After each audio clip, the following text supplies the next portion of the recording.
Everybody, welcome live to the Jim Master Show, Entertainment Lifestyle Celebrity Talk Show series. We've got an amazing guest. This guy is on fire, and he has been for a long time. Veteran, and I mean veteran, television and film actor, award-winning actor, Jerome Ro Brooks. Ro is in the house with us, and he's been in all of our houses for years through television and film. You've seen him on just about every show you can think of, and then some, gang. It's really amazing. He's been doing this for over 30 years, which is really amazing. And he's known, of course, for a lot of great shows, but the compelling role is Michael on the owned Tyler Perry's most successful drama series, The Haves and Have-Nots. Ro is equally known for his most recent works in the first thriller, The Caregiver, which was a Tubi original. We love Tubi. We watch all the shows on Tubi as well. And he plays Douglas, a successful attorney and a father for a disabled son.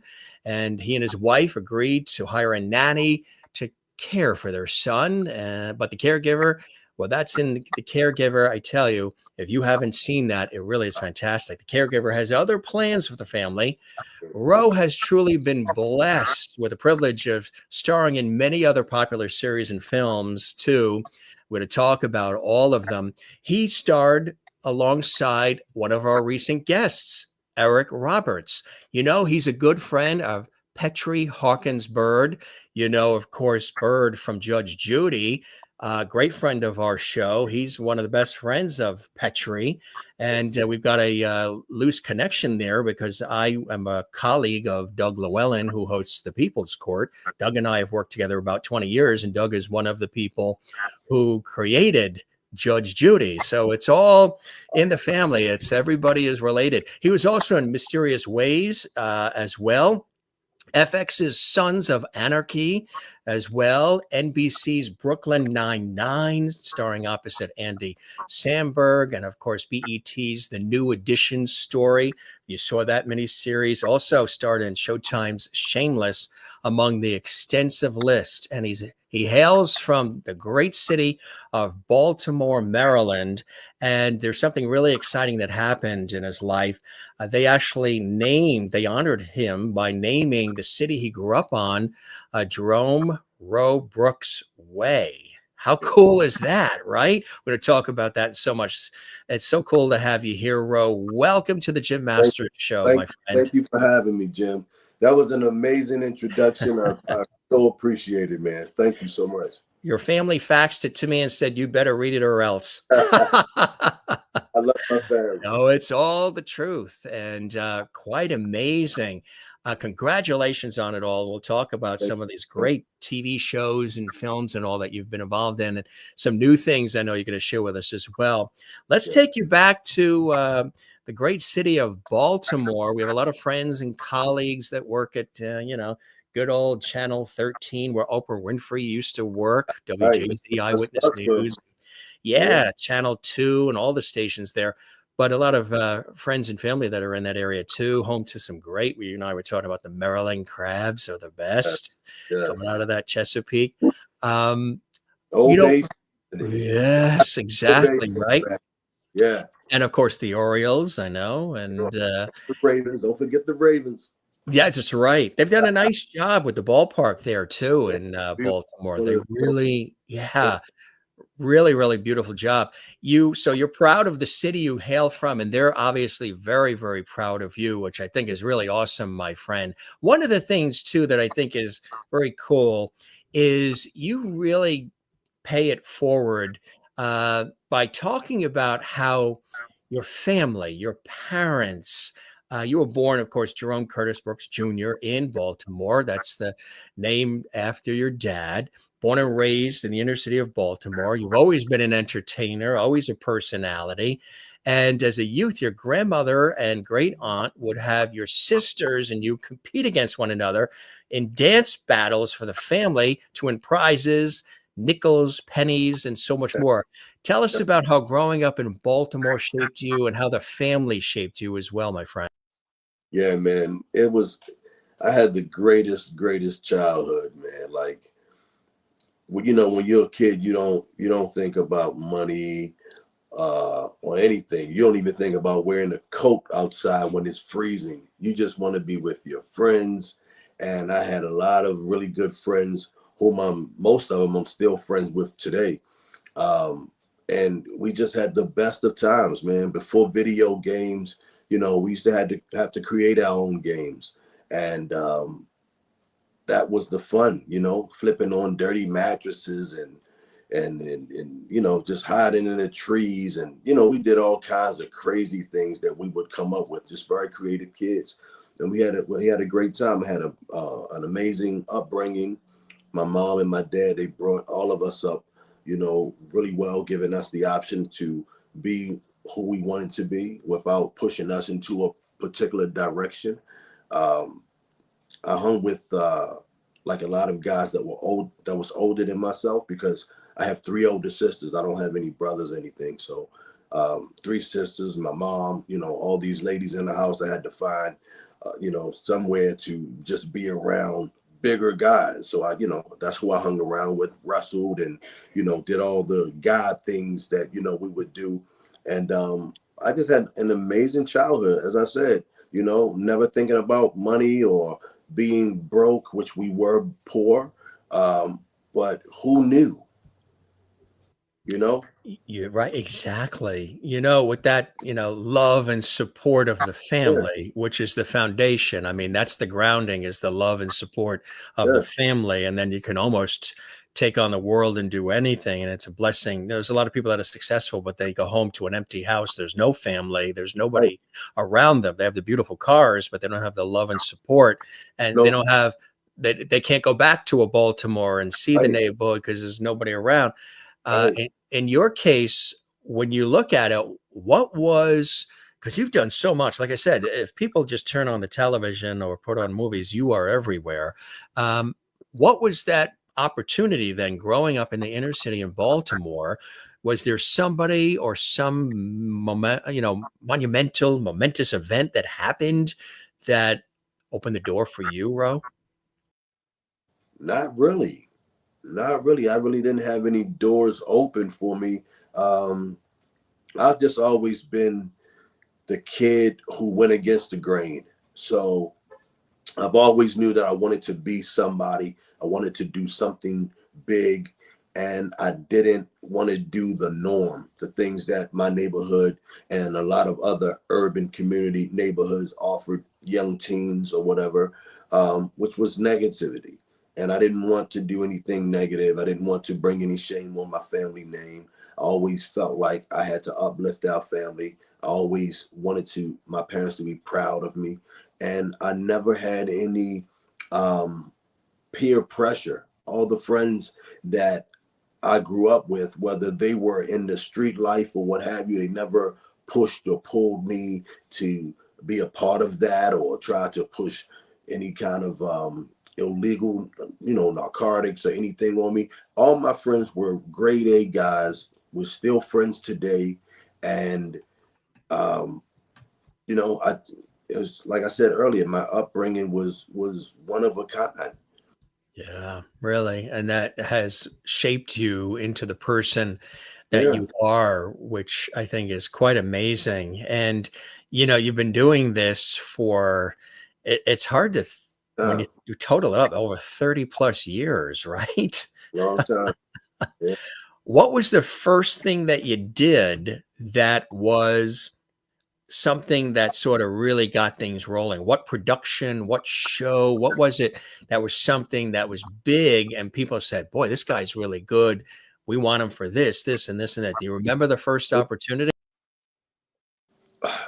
I'll say when I first felt an interest to be an actor, I was young, 5, 6, 7. But when I really understood what it was that I was interested in, of course, I was a little older, but I had no outlet. Like none of my friends, no family members, nobody that I knew was in the business, right? So um, I remember it was some kind of audition going on for feature film or what have you. And it was like an independent film, I believe.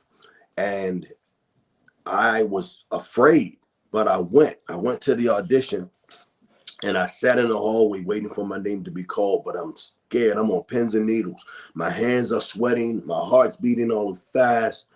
And I was so afraid I left. Mm. Right? I left. Yeah. It ate me up. Yeah. Because I'm not a quitter. Right. And I vowed to myself, I said, I'm getting in this business. And the next opportunity that I hear about, I'm going all the way in. I'm going in scared, but I'm going to do it. So lo and behold, I'm in the kitchen one day and I hear on the radio, the Meteor Man, Robert Townsend's movie is coming to Baltimore. And they were looking for background extras or what have you, what they, called it. And they told us, what we needed to submit to, to be considered. So they asked for a Polaroid picture, which of course, Right. that's very old. The instant camera, you shake Press the button, it comes right out. There right, you go. Like this and all. So they asked for that. And on the Polaroid, they asked you to put your measurements and things like that on it. And of course, sign your the envelope with your address and all, and just the particular information. So I would say 2 or 3 days later, I get a phone call asking me to be an extra on the Meteor Man. Wow. Blown away. Yeah. Blown away. In my neighborhood, and it was an outside scene that I was in. Wow. So everybody was in that movie. And so many, it was maybe 50 big celebs. I mean, from a Patti LaBelle to a Luther Vandross, Naughty by Nature, Cypress Hill, Big Daddy Kane. Oh, and of course, Robert Townsend himself. It was so many celebrities in this picture. So when I showed up on set, I was treated like a principal actor. They never treated me like a background.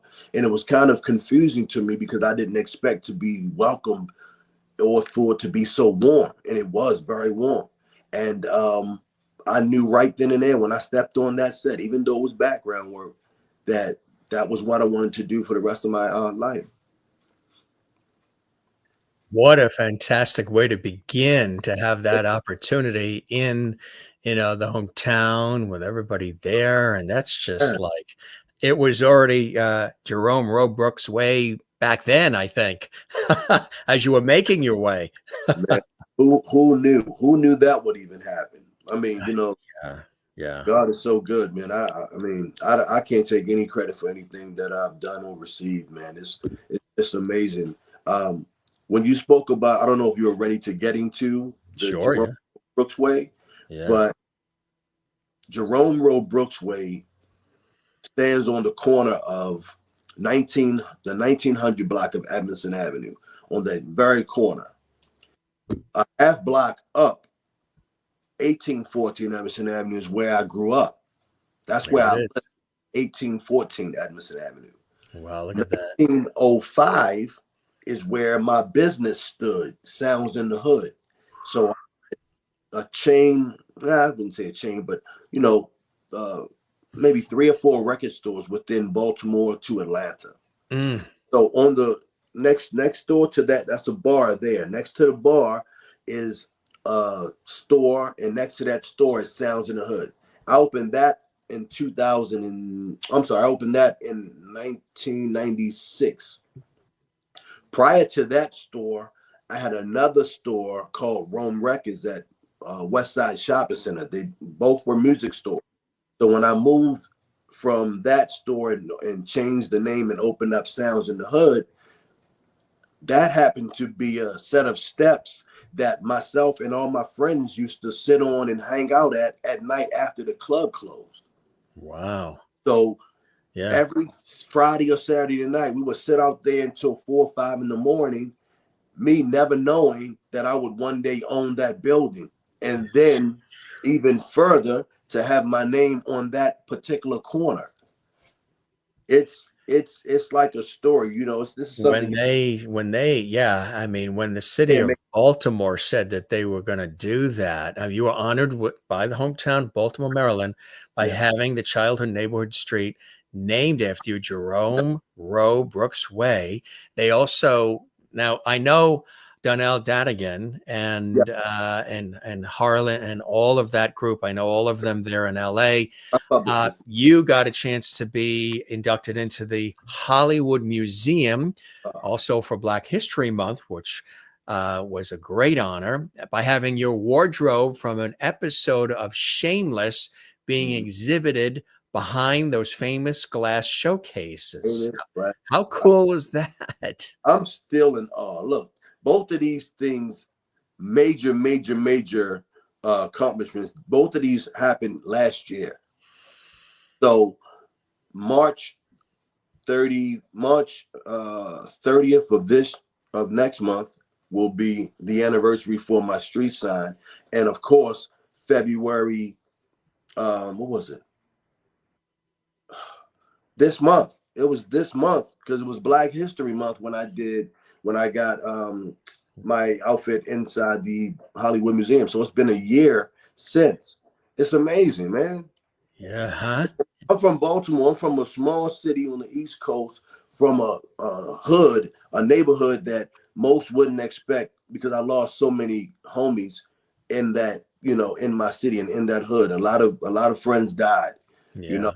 So it's very hard for me to even fathom where I am, knowing that, you know, what the odds are coming out of the city I came from and that particular area in general. So when I look back and I see I'm here 3,000 miles away in California doing what I want to do, and I can go to Hollywood Boulevard on Hollywood and Highland and go inside the famous Max Factor Hollywood Museum and see something of mine behind those, man. Look, I'm still at awe about that. Like I'm always going to be. It's amazing. Well, it didn't just happen. Yeah, I obviously have the passion, the tenacity, you have the talent Thank you. and the Thank can-do spirit. You got some of that, East Coast sort of, which I can relate to coming you. from New York originally. The That ground. East Coast got it. No matter what comes my way, I'm going to get through Yeah. that snowstorm or whatever it is, and we're going to make it happen. We're going to start with sand, and we're going to build a sandcastle. Right. Yeah. And that's what you've Yes. been able to do with all these terrific roles and also too, and there you go. Look at that. There is Roe with his own street where he grew up. What was it called before your So name? it's actually still both names. The name of the original That's street is usually what they do. yeah, Yeah. it's Edmondson Avenue. Edmond. Yes. Yeah, Edmondson. That's that right there. That's on the corner of Edmondson and Monroe. Yeah. It's That's just that that pole doesn't have the other street sign on it. So I love it. I mean, that's I, hey, it's an honor. And obviously, a city like Baltimore is very, very proud. And they really, and they watch you on their TVs at home and they see you in the movies. It's not too shabby. And you have been in so many incredible things. I mentioned Tyler Perry's show, but this too, again, this Shameless, I mean, that was another fantastic. How did this happen for you? just an audition. Went to an Yeah. audition. Actually, People remember this on I'm, Showtime, of course. Yeah. I've been working on Shameless since the third season, and I came back in the ninth season. But auditioning, Yeah. my agent would submitted me for the job for the audition, and I booked. Which if you are an actor or know any actors, booking jobs isn't an easy thing. So when you do get it, know you're blessed, and to have worked on Shameless throughout the years has been a blessing. But yeah, that came through an audition, which most jobs come through. Absolutely. That's a great one. And also this one too, Jack Squad. Oh, Jack Squad, that's Yeah. early. I did Jack Squad early, maybe around 2010, somewhere back there. Yeah, Yeah. People remember that one too. And also this one, Checks and Balances, another that's great one. that's pretty recent. Yes. Within the last 5 years.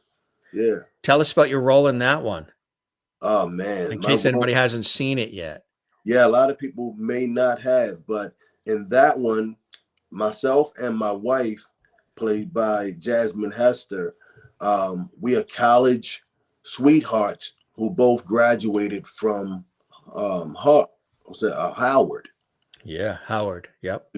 Graduated from Howard, and in the day, we're these professors, very educated, teaching, and in the evening, we're something different. I don't really want to give it away for those who haven't seen it, but we're giving back or taking revenge on a situation that we feel like someone should have been taking care of it, and because they didn't, we feel like it's our right and our job to fix or right the wrongs. That's why it's called Checks and Balances. Very, very cool. People can look for that one too. I mean, like I said, you've been in so many things in our world, which I think is really, really cool. Even when I was going, always enjoyed your work and was very familiar with your body of work. But when I was doing my research, digging a little deeper, I'm like, oh my God, that's right. He was in that, and he was in that, and he was in that. You were in The Wire, which is Yeah, another fantastic one that everybody loves. that's another great series. Yeah. Yeah, Um, one of the best television shows ever, I The would say. Wire, right? I mean, when you're in these shows, are you like pinching yourself saying, "Holy cow, I mean, these are great series, these are great shows, and I'm a part of this with the collaboration of all the other actors and actresses and producers and crew." It's got to be really, I mean, I know when you're doing the work, you're focused and it's like, Right. get it done.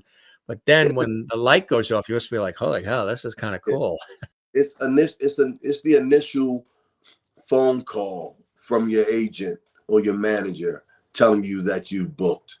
Um, the auditioning, I've been doing this so long, I don't get caught up on the auditioning process much because you never know when you're going to book a job. So you get so many auditions, you do them, and you try to forget about the one previous and focus on the next one, and you just keep doing them until something hits. But when you get the phone call for something that you're really interested in being a part Yeah. of, Yeah. it's a feeling that you really can't describe. What kind of roles are your favorite? Do you like everything? Do you like action? Do you like thriller? Do you like drama? Do you like comedy as well? What do you think is your first choice? And I'm sure you'd probably take on all of it as it's presented to you, right, Ro? I do because, like you said, I'm from Baltimore, you're from New York, and we take on challenges, and that's what I'm made of. So I love being challenged by a role. um, I love initially drama, of course, is my favorite. But within drama, I like to play roles um, of people who may have ailment of some sort, some kind of um, disability, you might say. I like to play those kind of challenging roles to like more of like a character role to Yes. you know, and I'm also a um, character actor in the sense where I'm a method actor. So Yes. roles, I get into them by researching them and sometimes sitting with those particular people, and figuring out what I Right. become this person or So if what. it's a firefighter or a cop or lawyer or doctor or whatever it is, you'll Yeah, immerse that, yourself with that culture to learn how yes, they do what they do, right? yes. Like I did a film called The Shelton Holloway Story. And in that, Shelton this is a true story. Shelton was a guy who had an IQ of 30, and he can you hear me? Oh yeah, we got you. Yep, Yeah, we got you. he had an IQ of 30, Yeah. and he got arrested around the age of 17. Yeah, Shelton is now maybe in his mid 50s, and he's still in prison. So he went to jail. They locked him up because they said that he had killed this one classmate of his and stole her organs, right? So I had to learn how to play him without being able to talk to him, because the director was able to go to the actual prison, visit him, and talk to him, but they wouldn't allow me as the actor to visit him. So the only thing I could do was have conversations with his family via phone and find out what his mannerisms were, so I could learn how to do a good job at recreating who he was and who he is actually. So that was very hard for me because I wasn't able to sit in front of him to really get his mannerisms personally.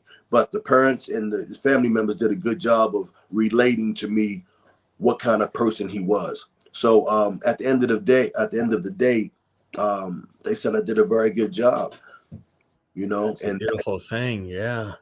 that was an honor for me. So those are the things that I like to do, take on great challenges like those. With unique stories and unique challenges, and in this case you wanted to pay Um, respect and honor to him, yes, and treat it in a way where it wasn't just a role, let's go next, read the script. You really respect wanted to feel where he was coming from. and do a great job at portraying him. I want to Exactly. be happy about what I did, and I want his family and all to be proud of the way we presented him. That's right. Some more great things too. This is more recent, the New Edition story. This was an epic 3-night miniseries event on BET. Yeah, Of course, everybody, New Edition. What was it like doing this and being involved in this and telling this story? that's historical. Yes, huh? New edition? Are you Yeah. serious? And as a mini series too, that was a big event. All the songs, the dance moves. Like when I found out I had booked that, it blew my mind. We shot that around my birthday too, which was really, really awesome. I played Ralph Tresvant's attorney in that. And wow, man, just to be a part of that kind of history from an R&B group that is that great. It's almost like New Edition is our Temptations to me. Mm-hmm. Today's Temptations, the R&B group Temptations, that's what I think New Edition is equal to me. So for me to be a part of that, that'll last forever. That'll last forever. Did you want to sing a little "Cool It Now"? Dun, Cool dun. it down. That's one song when you hear it, you've always, it's always in there. That was a I, great song. That became really popular, that what song. about Candy Girl? Yeah, that's another one, right? And look, Hmm. I Yeah, can name them all, man. yeah, Like yeah. they're the best R&B groups to ever do it, and I was blessed to be a part of that 3-episode That series. whole thing, yeah. Another That, one too, Kill Bill 2, Quentin Tarantino, working with Quentin Tarantino with and that's Thurman. different. That was different because in Kill Bill 2, I didn't act in Kill Ah, Bill. what were you doing in that? Quentin, funny story. Not, I would say funny, weird, and Interesting and kooky, as, yeah.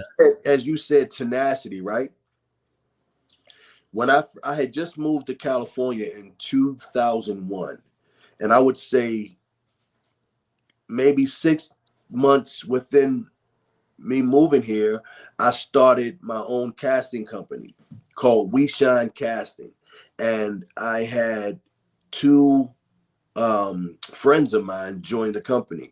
So we all had got an audition for an MTV audition, what have you. So we drove to the audition, and in the we would, you know how California traffic is really congested like all day long. We're always in rush hour I traffic, would say that, and right? DC are probably the top. Yeah, Yeah. absolutely. So listen, so we're in traffic, and the girl who's with me, she leans out the window and she speaks to a guy in the car right next to us. So they talk, and then she introduces us. So I lean my head forward, I wave and speak to the guy, and got my homeboy in the back seat. He speaks to him, and then the traffic lets up a little, and he pulls off. So then she turns back to me and turns over to me and says, "You know who that was?" I said, "No, I don't. I just spoke because it was I should speak. It was polite." And she said, "You don't know Reservoir Dogs?" And she started naming films, and I was like, "That's a Quentin Tarantino movie." She was like, That was Quentin Tarantino." I said, "What?" She said, "Yes, that was Quentin Tarantino." I said, "And you let him leave?" She said, "I'm not dressed. I'm not this and that." I said, "Look, I don't know how you get down." I said, "But where I'm from, we go hard. We're going to pull up and catch up with his car. We're going to And run up there barefoot if we have to. we're going to get behind him and have him pull over." Lo and behold, we did exactly that. Quentin pulled over, got out his car. We went and talked to him, and he told us all that we would be in his movie. Wow. So my role, I auditioned for a role. My role got cut because the role that I was connected to, that role got cut. So they hired me as an audition reader, and I read with all the women for these particular roles for one solid week at a band apart studio. How cool is that, huh? How cool is that? So 6 months. still connected with it, right? 6 months I'm out here, and I run into one of the best Hollywood directors in the world, and get hired and paid. I tell you, there's something there. That's what I'm It's saying. it's Ro Brooks way. That's Yeah, what it is. I love There's Quentin. some magic dust there somewhere. Look, and we share the same name. His name is also Jerome. See? His first name is Jerome. So It we share was well. Yeah, meant to be, huh? yeah. And Champion Road. Champion Road, yes, another one. I have two of those. Champion Road Part 1 and 2. We had a That's sequel. right, exactly. Tell us about this one. That was a great picture. Yeah. I played what do you call it? Not like a coach, but kind of like an agent or whatever. Promoter? Yeah, more like that. Like the lead guy, Brad James, good friend of mine. I was the guy who would get him fights. Yes, like the booker, the agent, the promoter. Yep. Yeah, like Fight promoter. Yeah. I was that guy. So I would get him fights in these fighting arenas. And that was different for me, but I loved it. I loved that role, being able to chameleon, turn myself into a chameleon, and be this booking type guy to get him this work. And I had to be a really good talker. Like, New York guys, you guys can talk. You know how to talk and sell anything. So I have a lot of friends in New York, and New York is dear to my heart because I love the way you guys create out of nothing.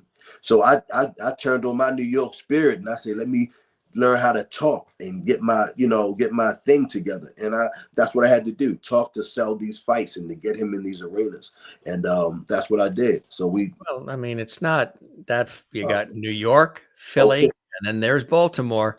So Yeah, you're right there, that straight line. I love Philly. I love Philly as well. Philly looks just like Baltimore. Our housing They're situation. happy this week with the Eagles. They Oh, are happy. I thank God for Philly. They I were did incredible. That see them. was an incredible situation. Oh, Wow. that was an amazing game. I loved Really. it. So happy. I was upset that the Ravens didn't go, but I'm glad Right. Philly represented for the East Coast. But they came in and they could, with the things that happened the week before with the plane crash and that, Yeah, you needed some positivity in the city yeah, of brotherly love, and yeah. that's sort of gave them some, which was really nice to see. It's all about good vibes and coming together and one big family. And if you need some help or guidance, you could Mhm. always go and see Pastor Shirley. I look, How look, do you look like how that segue? set it up. That's you I like said we New Yorkers could talk, right? it up. I We love have it. New Yorkers have good segues too. That was beautiful, man. That So was beautiful. you were involved in that too. Yes, that was another great picture. That was a comedy, faith-based picture, and Right. that we had such a great time. Nothing but laughs on that show. I played a thug. Uh, oh man, you have to see this show. Yeah. I played a thug, but a comedic. But it's funny. Yeah. It's so funny, robbing the church, and it's so funny. You have to. And it's an all-star cast. Yeah. Yeah. Yeah, all-star cast. So for those who haven't seen Pastor Shirley, check it out. That's also on all your major streaming platforms. Which is amazing. Ro Brooks is on all the major streaming I platforms. forget There about you some go. things you're showing me, man. I forget. Yeah, And yeah. even CSI, CBS, I, that's terrific. New York. I believe I did New York and Miami. You did Miami too, really? Wow, I didn't know about the Miami part. I knew the New York. Wow. I mean, there's a franchise, huh? To be a Oh, part of. yes, yes, it is. Yes, it is. Any cop show seems to be a great franchise to be a part Yeah. of because those shows last forever. Blue Bloods, which was a great one, huh? Blue Blood. What about Criminal Minds? They were on like their 20th season or something. Exactly. You know, NCIS. Yeah. They were on maybe their 20th or 21st season. Like these police shows are the way to go. And then back in the 70s, Kojak. Coach, With the lollipop, who loves you, baby? he was the Telly best. Savalas. Telly Savalas. That was his name. With the lollipop. You're aging us right now. we read about it. The lollipop he was so famous for that. That was it. That was it. I tell you. A mole on his face or something. I think there was something, right? Yeah, He was in a Twilight Zone. I mean, he did everything, that guy. Teddy Savalas was the coolest looking dude, man. Yes. He was swagged out before I even knew what swag was. He was the swagged. hat, the lollipop, the whole bit. Let's talk about more television. Brooklyn Nine-Nine too. That's another, Andy Samberg and company. That must have been cool being a part of that, huh? That was an honor working on popular series. As a matter of fact, what's the guy's name? I can't think of. He had just recently passed away. The captain. Oh yeah, I know who you're talking about. Oh my goodness. Yeah. His name eludes me. You want to phone a friend? I think of his name, but it was it's on the tip of my tongue. I'll get it before we leave. Yeah. But when I did this project, I was a police officer. Yeah, I played a police officer. And, like I said, it's good to play different roles. And where I'm from, there's a lot of cops. So it was easy because I see them every day, it was easy to actually play a police officer. But that also is a comedy. So the funny part of playing in a comedy where you're not the comic relief, it's a cool thing because you can still play a tough role when your counterparts are the comedy, which makes your dialogue seem funny, even though you're delivering it serious. It's a really cool thing, how that works. Absolutely right. And I think, if I'm correct, that the captain's name was Raymond Holt. That was the captain's name, but wasn't it Andre Keith? Andre. Yes. Yeah. He passed in 2023. Yes. We also played, I believe, on Homicide, Life on the Streets. Oh my God, he was Homicide Life on the Streets. He did that well. That was won 2 Primetime Emmy Awards, Golden Globe Awards. I mean, Much Ado About Nothing, Hamlet. I mean, the Jackie Robinson court martial. I mean, he did everything. And we lost him December 11, 2023 at only 61. Very young guy. Yes, A man. young guy, but had Right. left quite a Huge, mark. a huge shock to the industry. Had no Yeah. idea. No, no. Yeah, That's why you got to live every day to the fullest, right? like Live it's your life. every day. What is your compass? Is it faith? How do you keep going? What do you call upon? You have the support of the family. Yeah. What else do you call upon to keep going? As you said, faith in my Lord and Savior, Jesus Christ, man. Yes, everything comes from the head, and that's how I move. That's how my whole family moves. Um, we believe in Jesus Christ, man, and faith and hope and everything that is who He is, and that gets us through, even through the tough times, trials and tribulations. You know, Right. we turn to the Lord, man. Yeah. Yeah. Yeah. And the reason why is because you are a beautiful soul. Do that one more time. You are That's hilarious. it. It's all about putting it together. There's another great one, huh? Beautiful You soul. are hilarious. Yes. Yes. Great, great, great project to be a part of. Um, Mhm. on that, I played a security guard. Well, I posed as a security guard, but we robbed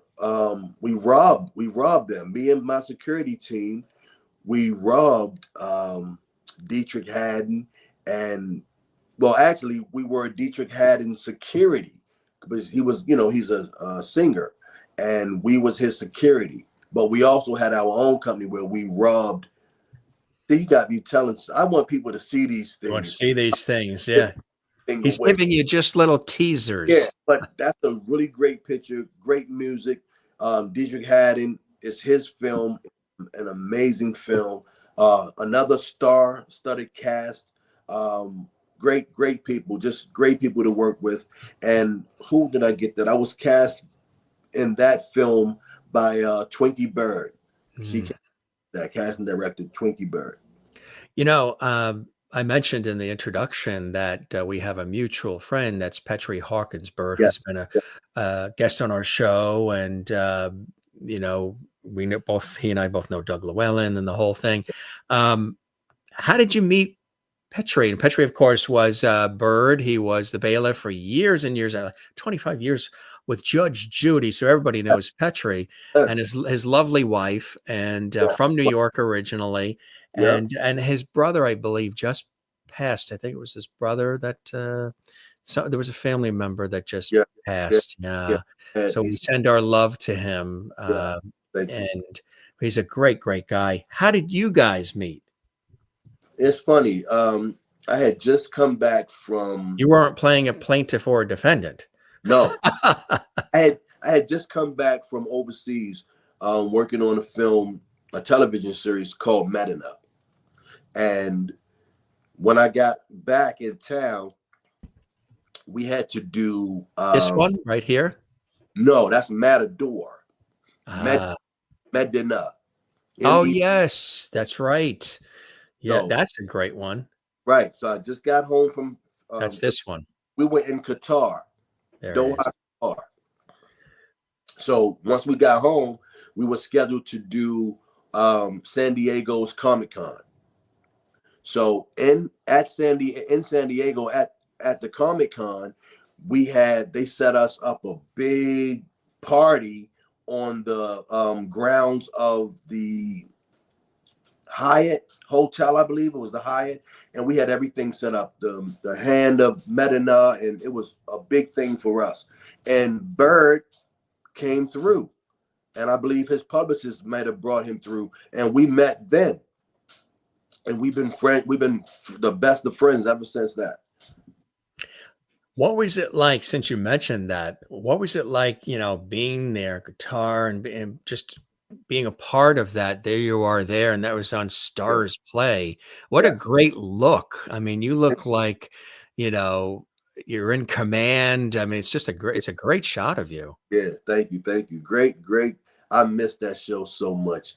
Um, on on that show, I played a CIA agent, and I'm called to find my partner.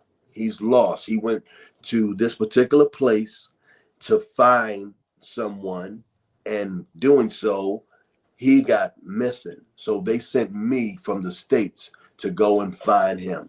And this show is not only a drama, but it's a sci-fi drama. So Right. it mixes with other worlds. It's an amazing show. What It's was a it like being a Qatar too? Just experiencing that. Qatar, man. Listen, I flew my wife out. I was there for 6 months. So I flew 6 months. out for Mother's Day, and we flew to where did we go? Dubai. We flew to Dubai for the weekend, for Mother's Day weekend. And while she was there, we went to Abu Dhabi and Bahrain, and wherever I could go and get to, because all these places are within the UAE, so they're pretty close by. Kuwait, Right.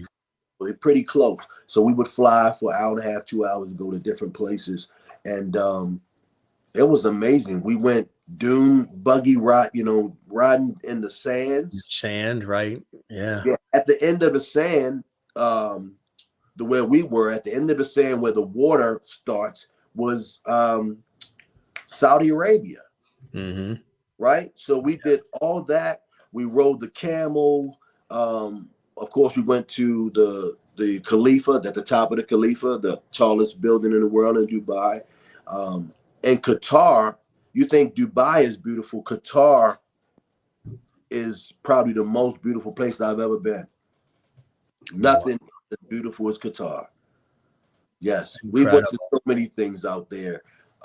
Just so many amazing places we visited, and the country is beautiful. I had lunch with the sheikh there Oh yeah.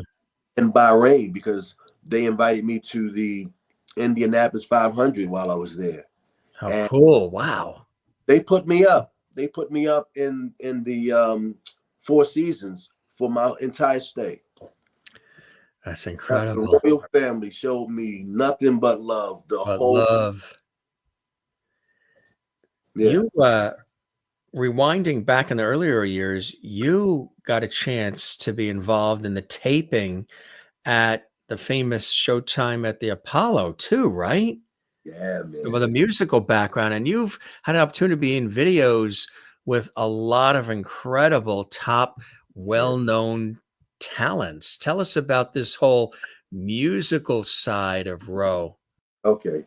Well, I've always been a music guy. Always loved music. I used to rap back in the day, DJ, dance, anything that was connected to music, I was a part of it. I owned a record label. I owned record stores, as I told you before. But at the early beginning, I would say, at the beginning of my young adult life, I was maybe in the 11th grade. I joined a group called Twice as Nice. And I believe in 91, we were blessed with the opportunity to perform at Showtime at the Apollo. We used to win like all the local challenges, all the local competitions, and all the local, different Talent competitions. contests and Yeah, all the yeah. contests. We won everything throughout Baltimore and all the surrounding states. And Jane Harley, she worked with the Apollo. I think she was like the person that they would send out, like the scout. Scouting, right. But and she saw us perform at one of our uh, uh, performances in Baltimore, and she thought we had what it took, and she took us under her wing, and she got us to the Apollo. We went to the Apollo maybe a dozen times one year, and we would win because at the Apollo you have two different nights. One particular night, I believe it was Wednesday, where it only aired in New York, and then Sunday nights is when it aired for around the world. So we would go up all throughout the year and compete on Wednesday nights when only New York would see it. And we would always win. We would win money, we win radios, we win all kinds of things. And then after that year was up, they told us that we had advanced to Showtime at the Apollo, which would be Wow. shown on television. So we would go up on a Wednesday. And when we got that news, we took 7 bus loads of fans, family members, homeboys, everybody went to New York with us. And we became the first rap group to win on Amateur Night at the Apollo. We won Wow. that. That's incredible. Wow. I couldn't make this stuff up. Like, you never know what's in store for you. You just have to keep your head on the straight and narrow, stay prayed up, and focus on what it is that you want to do. And as long as you don't stop, you'll succeed. Expanding your acting talents to include music videos, working with Oh, 50 I don't want to Cent, cut you off. Justin Timberlake, Let me, yes, I Lil don't want to, Wayne. but I do want to get into the videos. I don't want to cut you off, but I apologize. Um, all the music videos, that was what I used to catapult me into the business. I needed an avenue for people to see my face. And I know it wasn't like a lot of work that you could get being in music videos where Not easy. most music videos didn't have a lot of dialogue. So Right. my job and my goal was to be seen because it was a national situation. When the These video major people. Yeah. would see your face.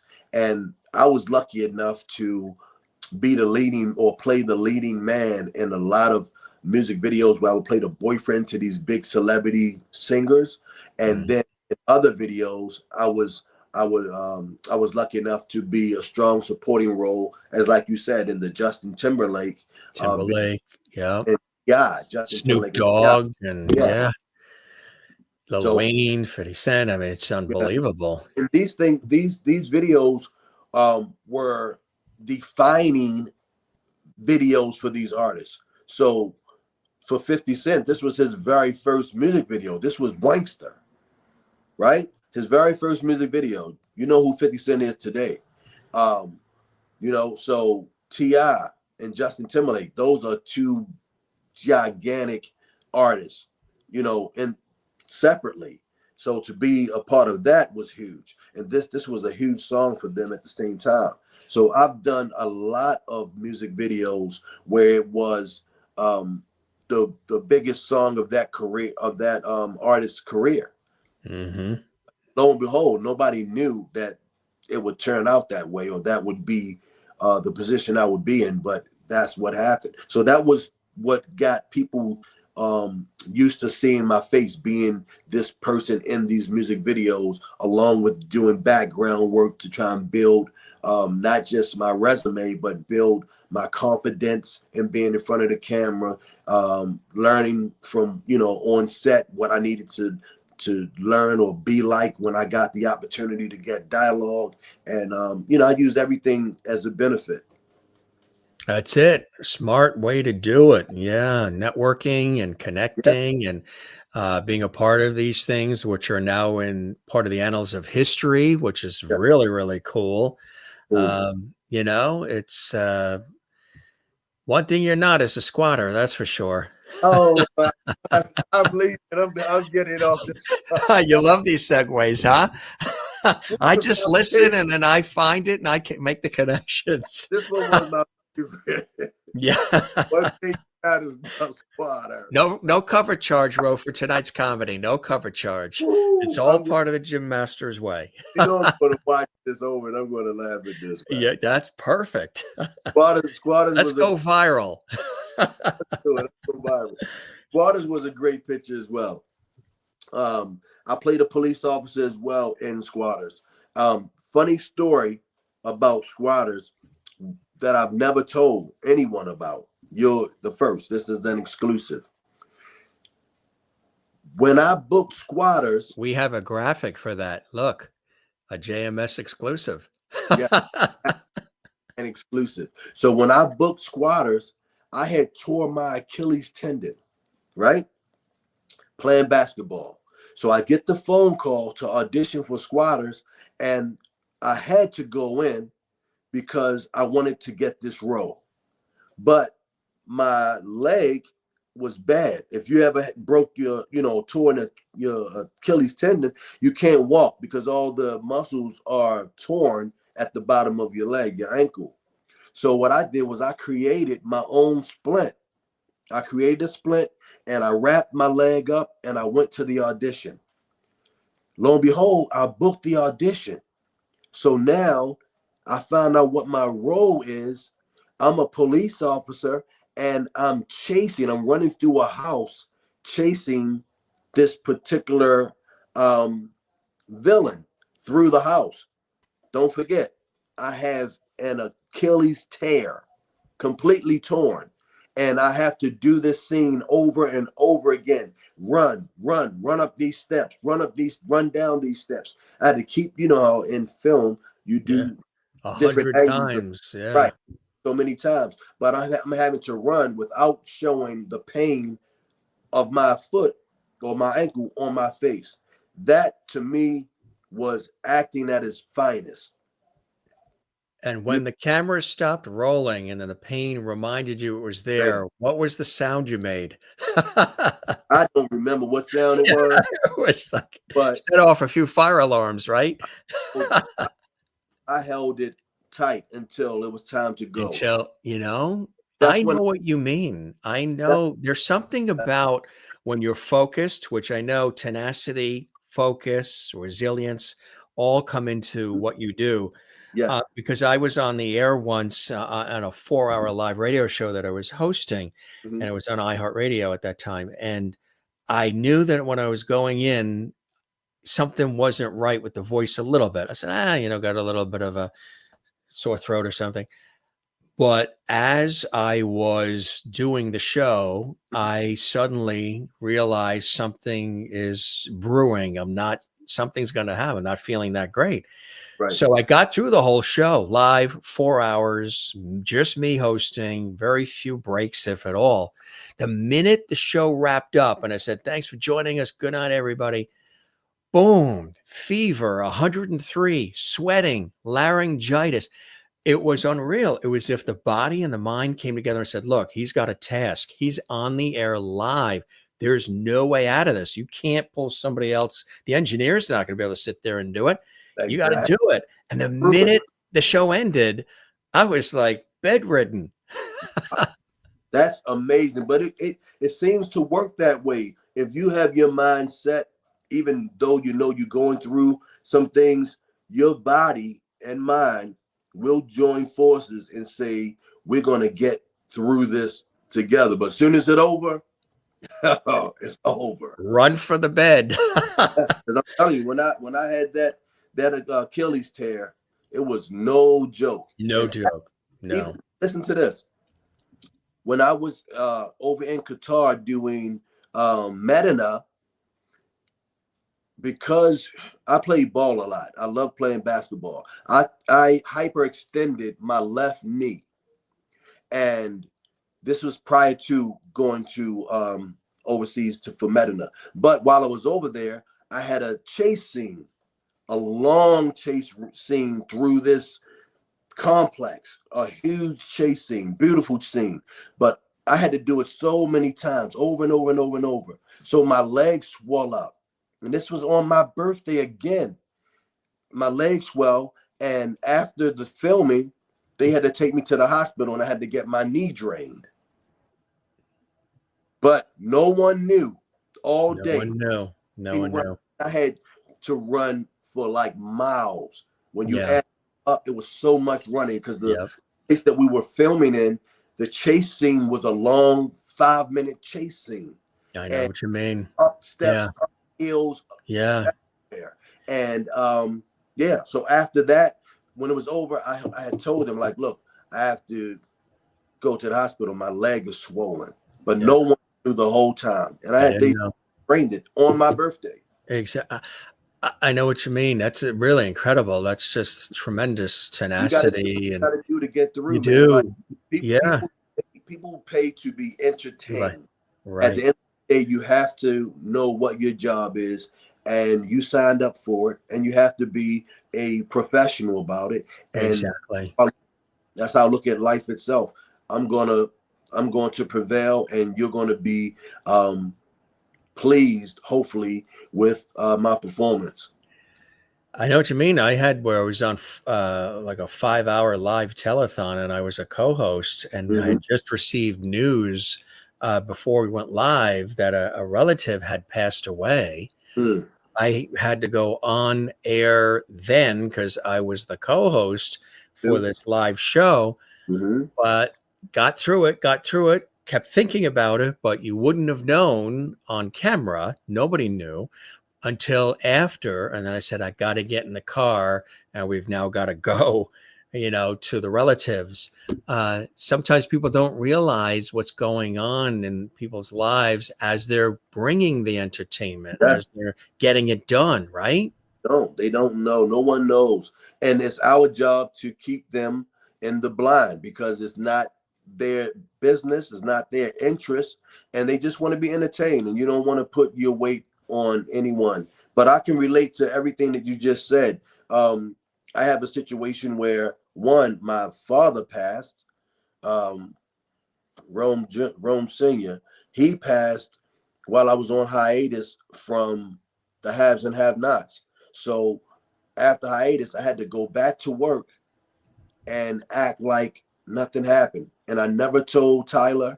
I never told any of my cast members. I just performed like I knew I needed to. And when I was in, my own space, or with my family or my wife or whatever, then I dealt with it that way. But as far as on camera, you would never know I had to lock in. So yeah, that's what it takes. Right?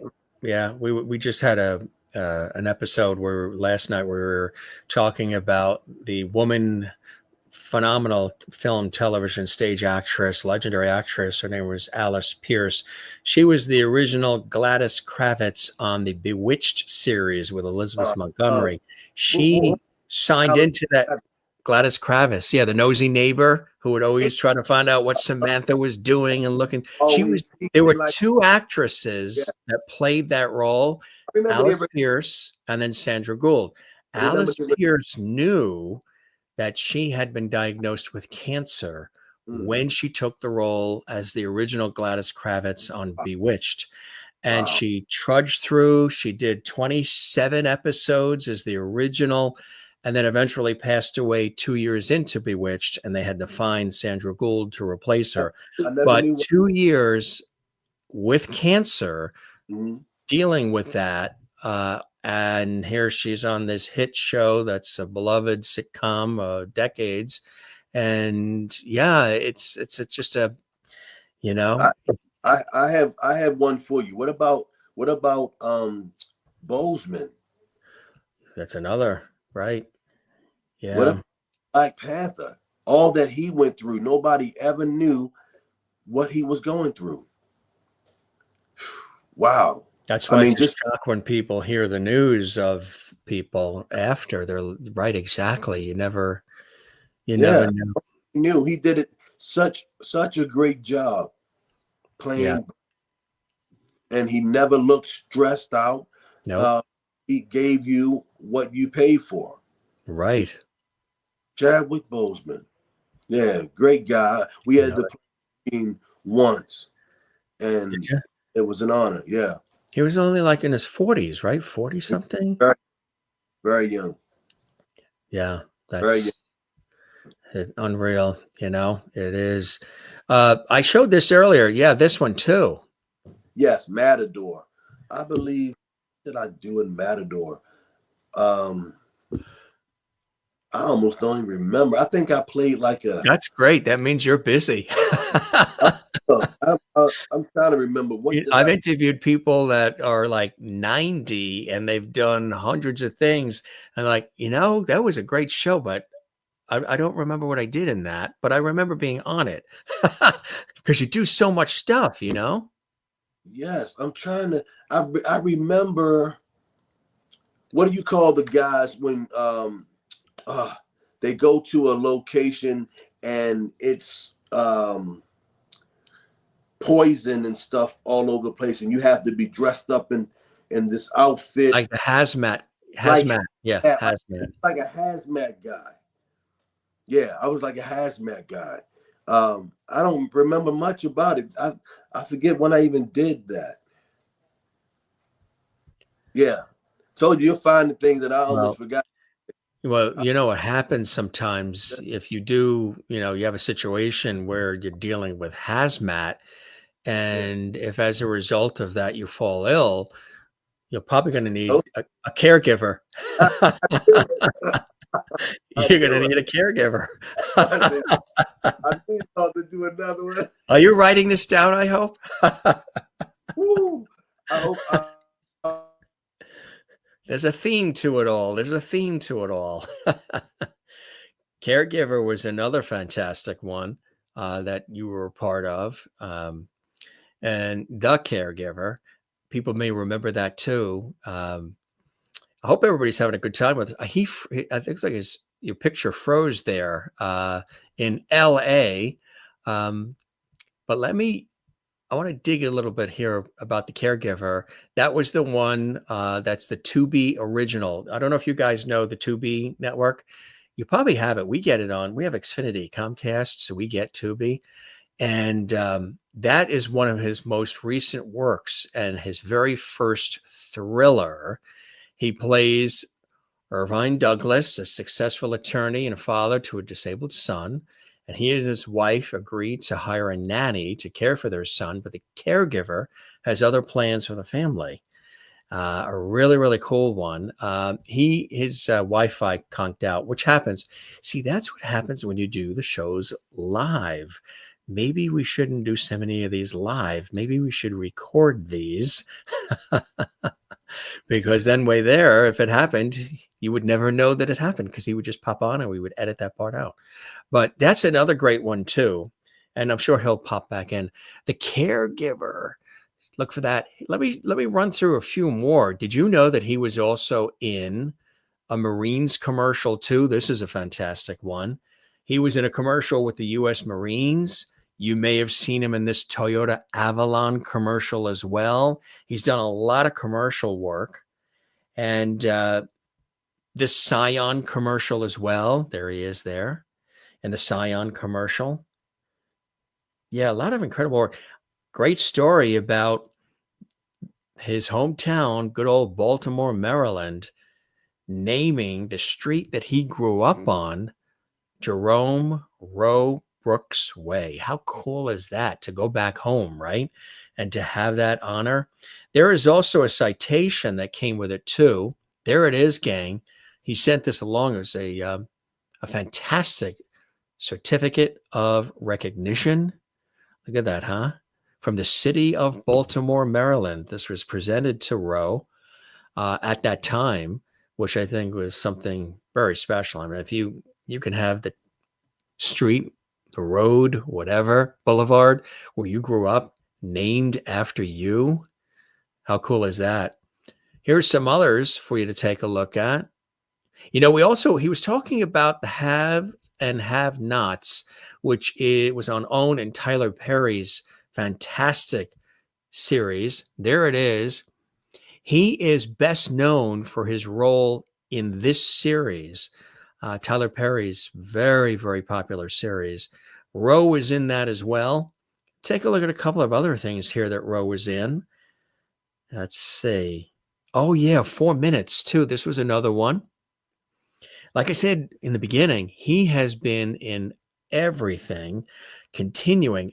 What's amazing about his stories, too, is that, he'll get the call, something happens, and then all of a sudden he gets booked. It seems like everything that's come his way, if he wasn't booked as a lead, booked, as an extra or booked as like a guest star or whatever it may be, then he's working in other aspects of it, which I think is really something absolutely cool. We have some more great shots that we want to show you here too. Yeah, this is right in that neighborhood there in Baltimore where they named the street after him. This was another one that they sent along as well. There he is there. That is at the Hollywood Museum. If you've never been there, that is in the Max Factor building, which is in Hollywood, California. And the uniform that he wore on Shameless, which we showed you earlier, which is that fantastic series. I'll pull up that graphic as well. This is Shameless, which was on Showtime. He was in that. So the outfit that he wore in that series on Showtime, they actually had a whole big presentation. They inducted him into the Hollywood Museum. That was this ceremony here. That museum is like unbelievable. It's all Hollywood. It's all television shows. It's movies. It's everything. And it's a fantastic place. And there is the actual uniform. There's the outfit he wore there. And that is now in the Hollywood Museum, which I think is absolutely incredible. A couple of other things, too, we want to show you. Look at that. The shirt available, too. That's cool. Hat. He also, if you didn't know, because there's so many things here, hopefully he'll be able to join us again, but he's also involved in this, Youth Gun Safety Incorporated. I mean, he's a guy that gives back. He's very, very community-minded. He also owns this, too. He has his own talent management company, too. He casts for television and movies and voiceovers and film and all of that as well. Brooks Talent Management. He has that. That's in Burbank, California. Good old Burbank, where the where NBC studios are and the Tonight Show was with Johnny Carson. There was also this. He was in this as well for your Emmy consideration. Like I said, he's been in everything. But this here with Tyler Perry's The Have and Have Nots, this is very, very popular. And he starred in that as well. And just so many great things here, right? So many cool things. I think probably his Wi-Fi went out, which can happen. Look at this, gang, going all the way back to the days of Baltimore. There he is. Isn't that cool? There he is. There is Jerome Ro Brooks Jr. when he was a kid. He talked about that earlier, some of the early things that he did when he was, the love of family, too, the support of the family, parents and sisters and grandparents and all. It all makes a difference. And, he went out west to California and he made his way and paved his way, which is really incredible. It's an amazing story, folks. And, it's really great. He says if you're an aspiring actor, or even embarking on a career in other fields, he says his advice would be to have a plan, learn your craft, and go for it with faith, determination, and dedication. And lastly, this is important. This is important whether you're going into entertainment or performance or anything. Stay away from the haters and the naysayers. He says that's very, very important. And as the owner and founder of Brooks Talent Management, which is a premier talent management company in Burbank, California, he says they're always looking for like-minded people, clients, folks to collaborate and partner with too, go-getters as well. He represents actors, writers, voiceover talents, storyboard artists, stunt professionals, dancers, choreographers, influencers as well. And he also wrote a book too, which I think is something really cool. And there it is. He wrote a book as well. And it's how to go from extra, which he did, to actor. Remember, he said he was an extra in that production that was in Baltimore, and they scooped him right up, and then everything just went from there. Well, there is Ro's book, and it's really, really cool. Tell you just a little bit about it. It's how to go from extra to actor, and it's also available on Amazon and also his website, robrooks.com. And there's a Kindle version. Amazon has the Kindle version as well. So that's something cool, right? He has his hands in just about everything. That is his book. So, and his website is right there. There you go. They pull that up for you, robrooks.com. You can learn a lot more from him. Isn't he a great guy? He's a straight shooter. He's authentic. He said he came from modest means and he had the love of family and the support of family and just made his mark. How cool was that? It's probably maybe there's a storm, electrical occurrence, maybe his Wi-Fi went out. That could happen, especially when you're live. But what a great conversation we had. Look for him. Look for Jerome Ro Brooks. Sometimes he just goes by Ro, R-O. And you'll see, you'll be really surprised. He's been in everything. And he's a part of so much television. I mentioned CSI New York. He was also in CSI Miami as well, which is really cool. Comedies, thrillers, drama. He's done it all, gang. Really great at having an opportunity. It was the first time he and I chatted. And we, came together here to celebrate his career and some of the cool things that he's doing. So a lot of excitement around him and really a pleasure to have an opportunity to chat with him here on the show. We'll have him back. We've done already well over an hour and like 15 minutes. So that's plenty. Most shows, they're a half hour and they're done. So we had a great conversation with him. Again, probably the technical bug got in there and maybe took his Wi-Fi out. He froze. And usually when you see somebody freeze, that means something's going on with their Wi-Fi or their computer or something on their end. But you got really the full scoop of Ro. And he said he's going to watch back. He loved my segues when he would say something and then I would pull something up as far as what he did in his career. And it would be a segue into the next thing we're going to talk about.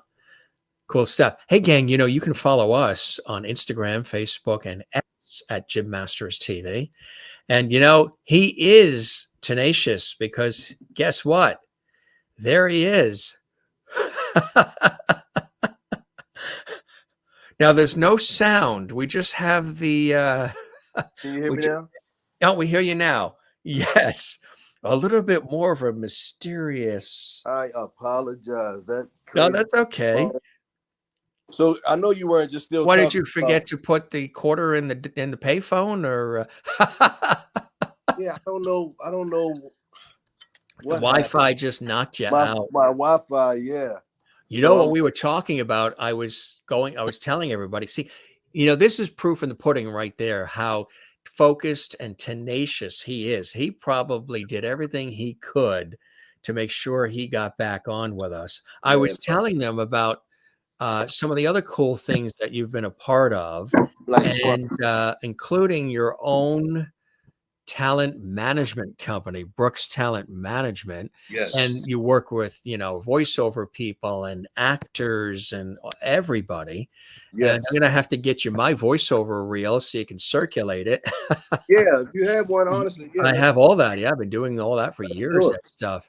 And which is something really, really cool. And also this, Youth Gun Safety. I think that's another beautiful thing. Yes. I showed this earlier and mentioned it earlier, but tell us about that, Ro. That's a Baltimore organization, Youth Gun Safety. And I'm a member of that organization, which I'm extremely proud of. And, what we do is we don't push people away from being gun owners. We try to teach how to properly secure and put up your firearms safely, and safely put them away from children so they can't get their hands on them. Not only do we donate safety lock boxes for your weapons, but we also donate the trigger safety triggers. The safety locks for the actual triggers. So we have two different kinds of things that we do. And, just to try to help teach and give education to those who have weapons that don't otherwise know, what to do or where to, put them, even if you can't put at the moment you can't put something away where you would love to put it away. If you have a safety box or a safety trigger lock, then you could feel more comfortable knowing that if it got in the wrong hands, no one would be able to access it or to, have it work. And it's all about saving lives and teaching the proper techniques and methods of, how to prevent injury. It's a And beautiful thing to that, be a part of, really is. so I love being a part, and that's a Baltimore Like organization. the So that was Baltimore. the main reason why I wanted to be a part of that nonprofit organization, and because I lost so many friends to Right. violence, Yeah. gun violence, or what have you, I felt like it was something that I had to do. I knew somebody who lost their son because the son went over to the friend's house Mhm. and the parents had a gun, and they were young, probably teenagers. And the parents had a gun, and I guess the one son was showing the friend, oh, here's my father's gun, and blah, blah, blah. And they were looking at it, and unfortunately, it went off Yeah, and it yeah, killed him. yeah. Accidental situation, Mhm. um, because they were just looking at it, Right. and it obviously had loaded, and so these things, the safety aspect is vital, Yeah, right? very vital. Just imagine what the owner of the gun, just imagine how that person feels knowing that that death could have been prevented. Right. You Exactly. know? So Yeah, that's something you have to wear, for the rest of your life, knowing that that was your yeah, firearm that you allowed to be in the open, where yeah. someone could get their hands on it. You have kids. I'm talking about babies sometimes. Yes, Toddlers get their hands on these weapons, and that's right. adults aren't good. No, not at all. Like I So, said, you really have your hands in so many incredible things, Ro. And I mentioned earlier, it was more funny. Cheyenne Smith says Jim Masters is best at winging it. The best winger I've ever seen. you are. Because I was vamping while I knew you were trying to get back on, so I was talking about I'm some of the glad other. you believe that I would come back. So I I appreciate said you.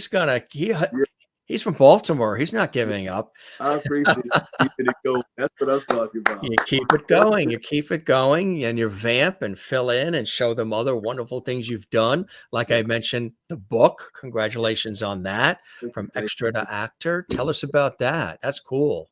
you. Okay, I could tell you about that and about Brooks Talent Management all in the same set. So, um, because I am a person who likes to give back, I've always felt like I was an outlet, for lack of words, because my friends always seemed to think I knew more than I let on to. So in this industry, I I tend to take acting seriously and the art of acting, just learning the backstory of the business side of what it takes to be a good actor and things of that nature. So I learned a lot of that while doing background work, and I'm able to speak to a lot of other actors and give them information that I learned while trying to become who I am today. And while doing so, I felt like once I got to a place in my life, because originally and initially when I got into this business, I didn't have anybody to follow, any books to read, any know-how of the business. So I just went into it blindly, and of course, I ran into a lot of walls and Yeah. potholes, pitfalls. I mean, anything you could think of, I ran into it because I didn't have any guidance. So I vowed to myself that when I got to a place where I understood the business and I was at a stage of my level where I could create something that people would listen to, I would do a book. So I wrote this book, How to Go from Extra to Actor, giving you the knowledge of how to be the perfect background actor, the outfits that you need to have, all kinds of just different tidbits of how to be successful doing that. And then when you felt like you were successful there, how to make the transition over to being a principal actor. So I showed those things in the book. So as I said, I like to always teach while I'm growing and opening new doors for myself. I want to be able to open doors for others. So I did that with the book, and it still sells now. It still sells today. It's been around for over a decade.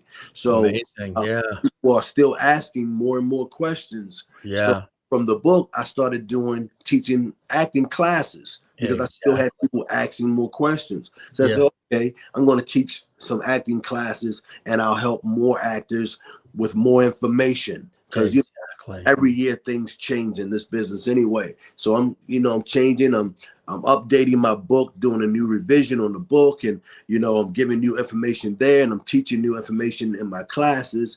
And then when things get busy for me as an actor, I can't teach the classes. So I said, what else is there I could do, because I'm still getting more questions. And that Brooks Talent Management came up. What else could I do to help actors and aspiring actors? What is there that actors need most? That's the hardest thing to get in this industry. Your camera is sort of cutting your head off a little bit. It's slipping over. There we go. Okay. So my apologies. So you got a nice nose, but we wanted to see the eyes too. Let me back it up. Am I good now? You are good now, Ro. Okay. So what I did was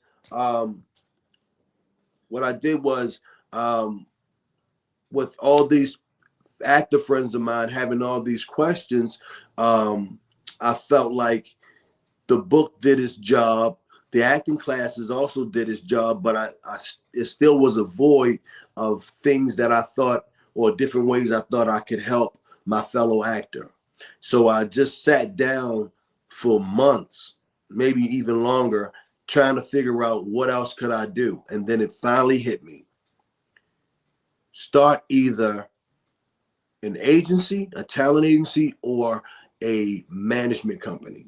And it took me maybe a day just to figure out which one would work better for me. I'm a people's person, so I love talking to people. I love helping people, and I just love people, period. So I figured being a manager is more personable. So that's why I chose starting a management company, and that way I could, talk to the people in real time and help them in their careers. And we've been doing great. We opened this company in 2019, and we have over 200 clients, from actors to writers, directors, voiceover talents, social media influencers, stunt professionals. Yeah, a little bit of everything. Television, radio, broadcast hosts. And we're gonna get you some voiceover work. We're gonna represent you. Gonna get in there, and we're gonna represent you, Jim. That television, whatever pops up there in good old Burbank. Yeah. If it feels good, and if it's something that I feel like, even if it's not already in our wheelhouse, if it's something that, as I said before, I love a challenge. We recently picked up a storyboard artist. That's right. I mentioned that you do that way outside of our wheelhouse. Right. But I felt like, let's see if we can help them. Bring it all in, right?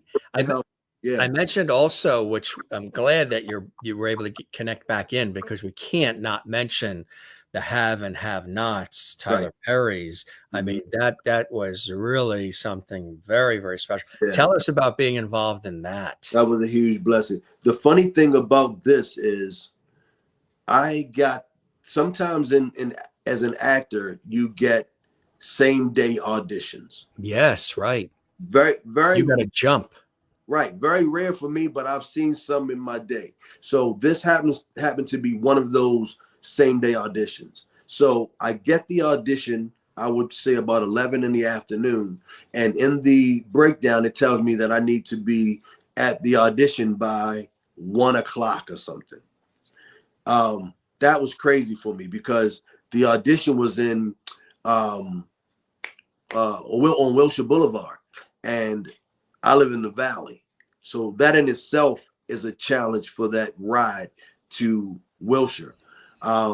So, you know, I get the audition. I'm looking at the sides. I'm trying to look at the sides. All I see is they said, I'm playing the role of a grandfather, right? And I'm like, a grandfather? I don't know if I want to do a grandfather, but I do want to work with Tyler Perry. I said, okay, so we're going to figure this out. And I had, at this time, I didn't even know it was the same day. So I'm, you know, taking my time a little until I read further. And I'm like, oh, this is for today. This is like 2 hours from now. So in this period of time, I have to find out how to own in on a grandfather spirit, what I need to wear that'll put me in the grandfather mode, what kind of grandfather I needed to be, to whom I needed to be a grandfather to, because I'm really not having time to read the breakdown or the sides itself. I really didn't have any time to do that. Then I had to drive to the place and get there for the audition. So in all that, I grab my wife, I tell her what's going on. She comes with me and I drive, so she gets to stay in the car so I don't have to find parking, because parking in itself is 20, 30 minutes. So she goes with me. We're driving. I have the sides. She's holding the sides and I'm driving. She's reading my lines to me and reading her lines, and I'm reading my lines back and she's reading her lines. So I'm studying what I can while we're driving to the audition. I get to the audition. I get inside. I go to pick up their set of sides, and when I pick their sides up, they call me into the room. So I don't even get to really study. So I go into the room. You can't make this up. I get into the room. I'll do my first take on audition. The casting director, really good friend of mine. I love her. She's amazing.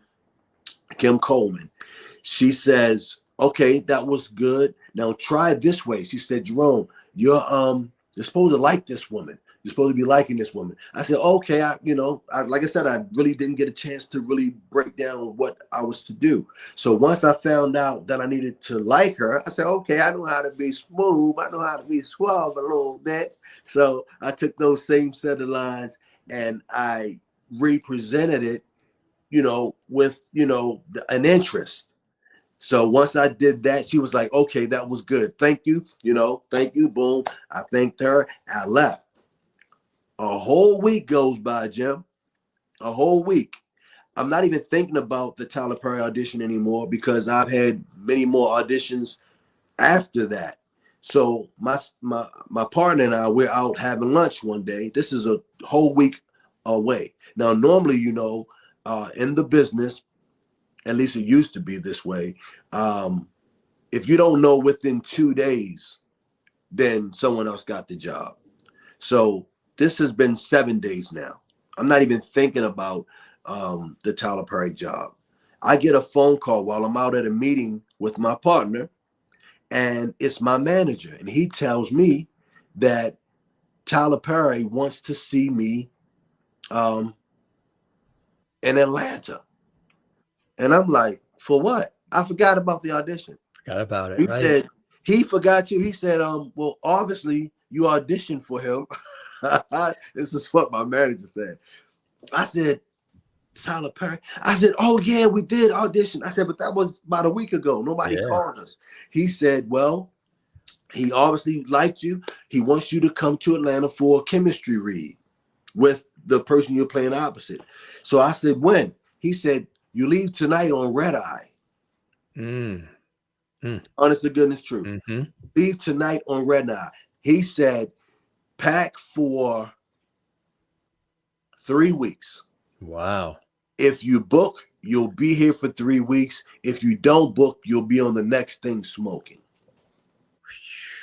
That was the instructions.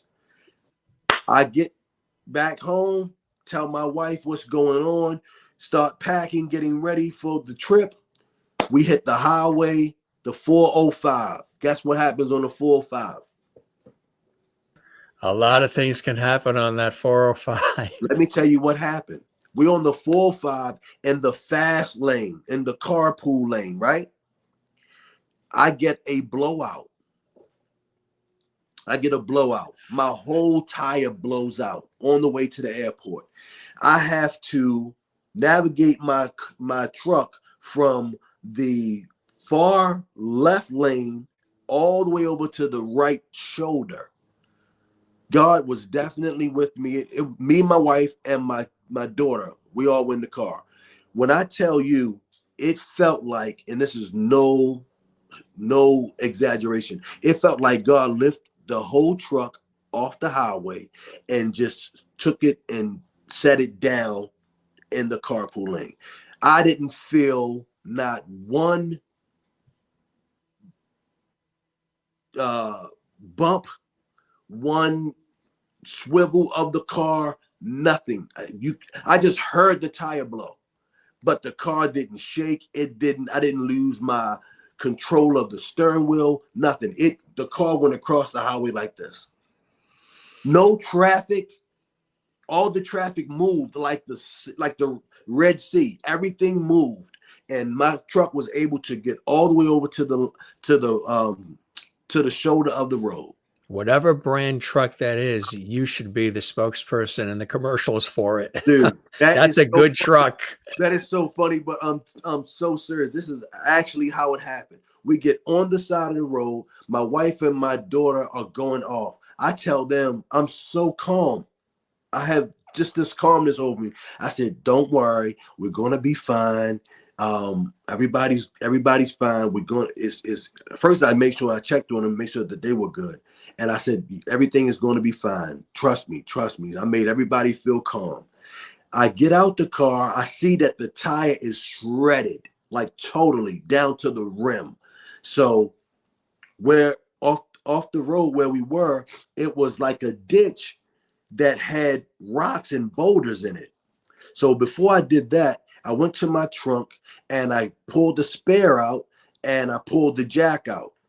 I get the spare and the jack. I go to lift the car with the jack, and the jack, the part to the jack was the wrong part and it didn't work. So I was unable to even lift the car to put the spare on. So I went down and you know, without being nervous, because I didn't want my family to be nervous, I just kept my calm and I said, okay, I'm gonna walk down in this hole and see if I can find a rock that I could lift up to get, because I was able to take the tire off. So I was gonna lift the car, put the rock under the car once I took the tire off, and then use that rock. But when I got down there, the rock was too heavy for me to lift. Right? So I'm down there, and when that happens to me, I just bust out laughing. And then I said, Satan, you will not stop me. No way you're going to stop me. My God will not let you stop this from happening for me. I said, I know what's going on, and it's hilarious. It's hilarious. I said, what's going to happen is, before I finish talking to you, a tow truck driver is going to pull over and pick me up.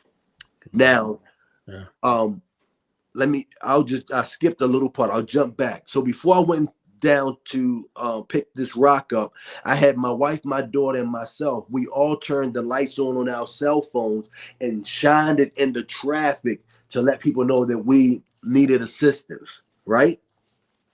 So we did that, and I told them to continue doing that while I go down to try to get this rock. Lo and behold, as I said, before I finished speaking, I heard a horn honk, and it was a tow truck driver coming to help us out.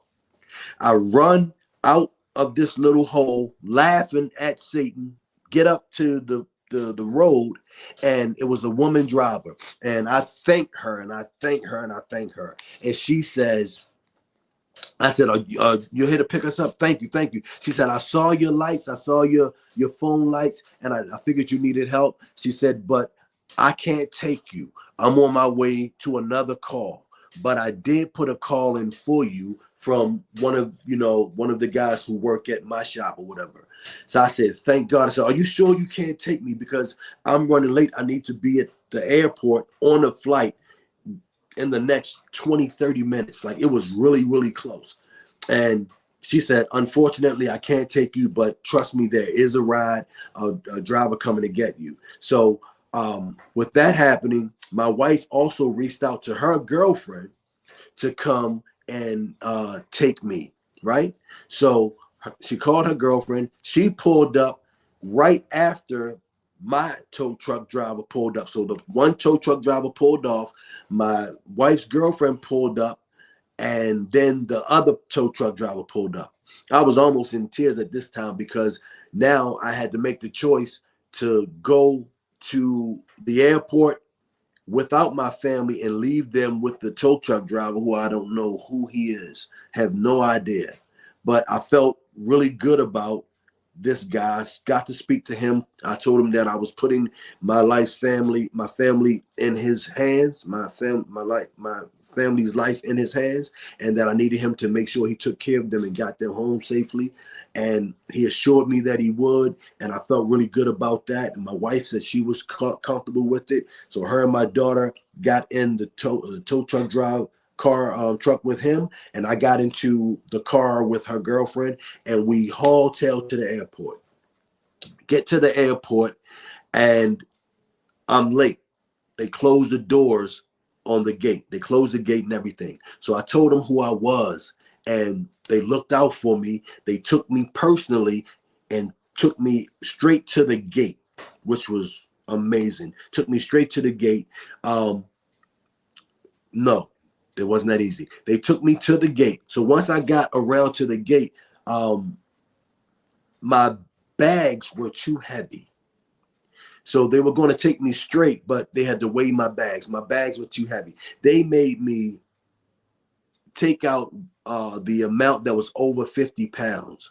So what they did was they gave me a big, thick, clear bag, a trash bag. And they said, you can either leave some things or we could give you a trash bag that you could put everything in. I said, give me the trash bag. I'll leave the suitcase, but I need everything that's inside the bag. They gave me a clear trash bag, Jim, see-through. Wow. Wow. Everything that I had was in there. You saw my underwear. Everything was in the bag. I threw the bag over my back like I was Santa Claus. They ran me through every turnstile, everywhere I needed to go to this flight to get, because they was about to pull the stairs away from the airport, right? Made it just in time to get on. When I get on, I don't even know what ticket I have, where to be seated. I just have my bag. I'm sweating profusely, and I walk with a smile on my face all to the back of the plane, and I sit right next to the bathroom, and I'm watching people as I walk by in slow motion. They're watching me, and probably not knowing what happened or wondering why I look the way I look and why I have a trash bag, a see-through trash bag. And I'm saying in my head, only if you knew what I just went through. Right? Wow. I sit there and I'm so happy to have made that flight. And I'm not paying it. I'm just thanking God the whole time that I made this flight. And I had some assistance from the people, at the airport. And I make it to Atlanta, yeah. Get to the hotel, and when I get to the hotel, all the other guys that are auditioning, we all are stuck in the lobby because something happened and we can't get to our rooms. So we had this is 2 a.m. or something. We all sitting in the lobby, tired, have to learn all these lines. After all I've been through, now I'm sitting in the lobby. Finally get upstairs. The morning comes early. We straight have to go see him. When we get there, they give us more dialogue to remember. Yes. Before we even get to see him, it took an hour before we get to see him. So finally, they call me in to go and see him. I auditioned with the girl who played I played her opposite her love interest, and we auditioned right in front of him. He's a couple feet away from me. It's the casting director in there, the producers there, her and I. We auditioned. They liked what they saw. Then he said, "Here, read this. Give me more to read." Right? I do that. Then he says, "Okay, go wait in the hallway."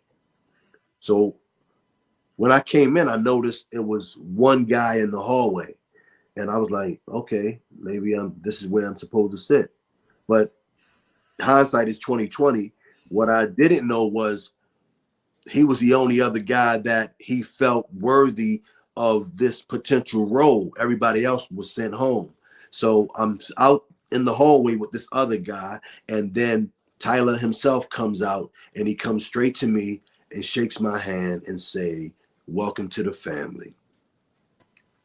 Wow. Yep. That's amazing. That is amazing. What a You're story. getting exclusives. You're getting exclusives today. That's exclusives today. Aren't you glad you stayed with us, everybody? Man, when I tell you that That's amazing. was amazing things to happen, Did you ever tell him what you went through? never, Doesn't know. never. No, Tyler, did you want to step in now or no? I never told him. And Wow. then He'd be when amazed by that. when Yeah. when I got on set, It's that Baltimore spirit. yes, with the haves and have-nots. I don't know if you're familiar, but they shoot similar to a soap opera. So Right. we would shoot enough material to film an episode Right. per day, right? So this one, my first day, I had to learn maybe 6, 7 scenes of Mhm. work. I had to learn this stuff overnight for the next day. I did that. My very first scene, Tyler gave me a standing ovation. The cast, crew, everybody. I got standing. I've never gotten a standing ovation before. That's incredible. That's what Well earned, well deserved, nothing but God. but nothing but yeah. I couldn't even fathom remembering all of that dialogue, maybe 30 pages, of Right. I had to memorize over one night. And then to get a standing ovation on my very first scene, which in fact was my first scene in the series. So if you watch it, the first scene, my very first scene in I forget which episode of the first season, that first scene was the first scene that I did. And I got a standing ovation from Tyler Perry himself, along with the cast and crew. Everyone. That's I incredible. was blown away. Just totally blown away. That is absolutely what a story. Thank you. God, that really is. Yeah. I'm Thanks, forever grateful to him, man. thanks for sharing that. When your Wi-Fi froze a little bit, you were going to start to talk just a little bit about the caregiver. Oh, okay. Yeah. So the caregiver, love that picture as well. You spoke about it briefly, about a caregiver. My wife and I'm a doctor, and my wife and our schedules are very busy at work, and we needed someone to take care of our son. He has like autism, right? What have you. And so we need someone to take care of him. So we finally hired a caregiver to take care of him, but this caregiver had other things in mind. This is a thriller. She was interested in being with me and replacing my wife. So if you could understand the dynamic in that, you could basically understand what goes on in that project. But yeah, great movie. Did very well. It was probably number one on Tubi for maybe three weeks to a month, and extremely well. Yes, it was received very well. But that's a very nice picture. For those who haven't seen it, yeah, check out The Caregiver on Tubi. I mentioned also when you were getting back online that you've been in a lot of commercials too, like Toyota Avalon. Oh, can I tell you about that? Yes.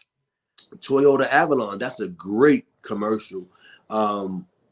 Idris and I worked together. Idris Elba and I worked together back in the early 2000s in The Wire. And this was our reunion, basically, because I hadn't seen him since then. And then we did this in what I think maybe 2012 or 13 is when we did the Toyota commercial. But that was great. And when I auditioned for that Toyota commercial, I auditioned initially for a construction worker. And I was happy that I got a call back. And when I got the call back, they didn't have me audition for the construction guy anymore. They didn't even have the guy that I finally wound up getting. They created that for me. Did they really? Wow. They created that whole character, all the dialogue. So I waited in the audition space for maybe 4 hours. Like, they were obviously typing it up, because when I got it, it was wet. They gave it to me like, you're going to audition for this guy named Trevor, right? Here's your sides. Study these really quick, and let's go in the room. Toyota's campaign managers and all were already in. The ad guys were already in the auditioning room waiting for me. So when I went inside, I had already told the casting lady that I directed that I had known Idris and we had worked together before. And prior to that, they had asked us, myself and other auditioners, what other projects have we been on? And I had a crazy resume. I was really busy at that time. Yeah. So with that and me had already working with Idris, I'm sure that led to me getting the job. So, you know, I took maybe a minute or so to learn the dialogue or to get it enough where I understood what the role was. Went back into the room. They introduced me to everybody in the room. I did the lines. And when I left the room, they told me I booked. And that was amazing for me because I had never had anything created for me, like right there on the spot. And, you know, the role is a very heavy role. And it's shot like your feature film. It's maybe it's a little more than 4 minutes. The commercial is an extremely long commercial. It's an action. It could be a freaking movie. Absolutely. Yeah. You haven't seen it? Check it out. It's on my website, robrooks.com, and it's also on YouTube at Toyota Avalon. Exactly. You know, it's really amazing when you do something that's 4 minutes. 4 minutes. Oh. I'm leaving you after this. I swear to be. You're getting lots of East Coast tonight, my friend. I'm leaving you after this. He's leaving me. Woo, He's a love him and leave him type. I want to laugh so hard.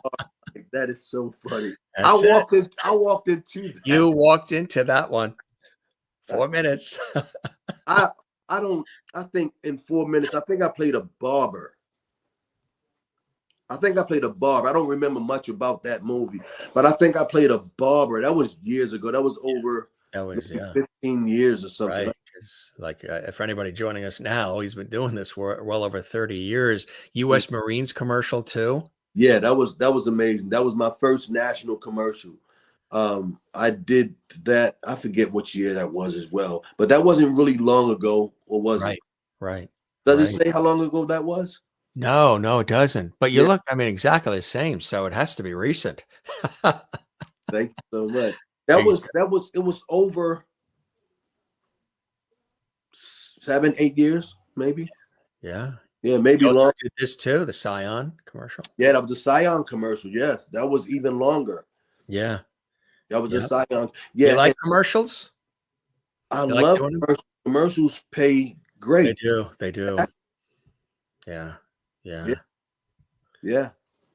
They Kathleen says the master of segues. I guess so, Kathleen, watching in New York City. I love the way you these films, and I love it. I love the segue in between, right? See, if you listen and you pay attention and you're engaged and you're not just reading questions. That's why I do this whole show, free flowing, Yes, nothing scripted, no questions. It's like old school television talk show kind of thing. I You and love. I together, and that's how you can do that kind of stuff. But Cheyenne says, wow, in-depth view is so good. The angel and the details. I agree. You are funny. That's what. Maureen says she's in Arizona. After all that, you're talking about the truck and the Atlanta and all.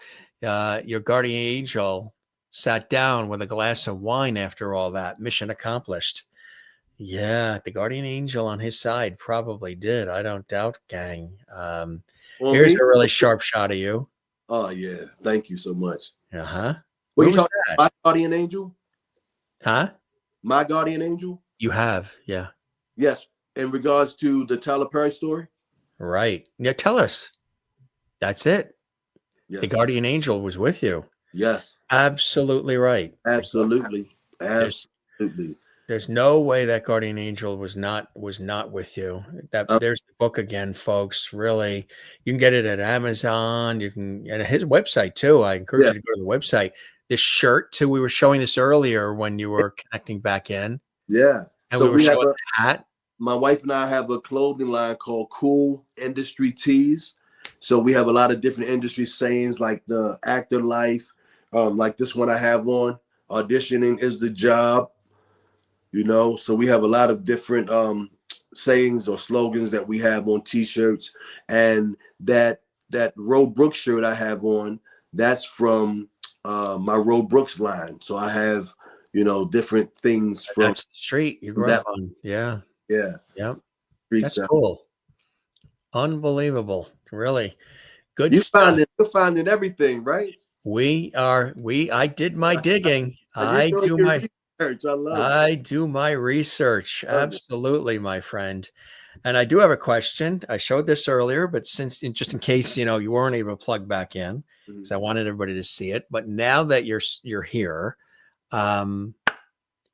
what would Ro, through all of this journey of life and inspiration and all of these things that you've experienced, all the way back to the beginnings in good old Baltimore, Maryland, USA, what would the Ro of today say to this young man right here? What would the Ro Brooks of today say to this young man? He would say, keep your head on a swivel, stay focused. Your future is bright if you allow it, and you're a blessed young man.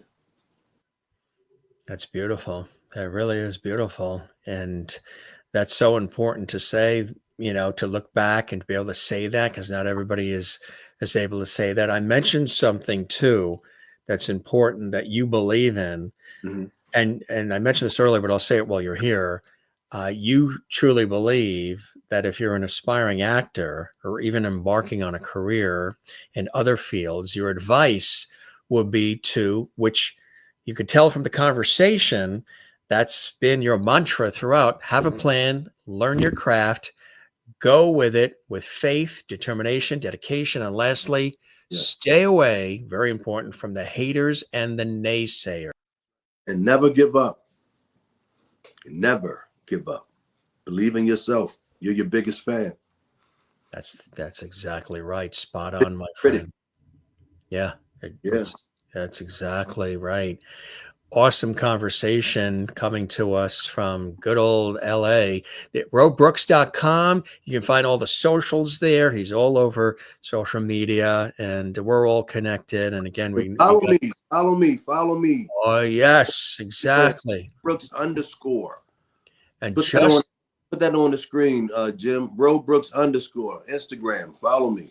So it's _ Okay, Ro Brooks _ So you put the dash. It's the lower.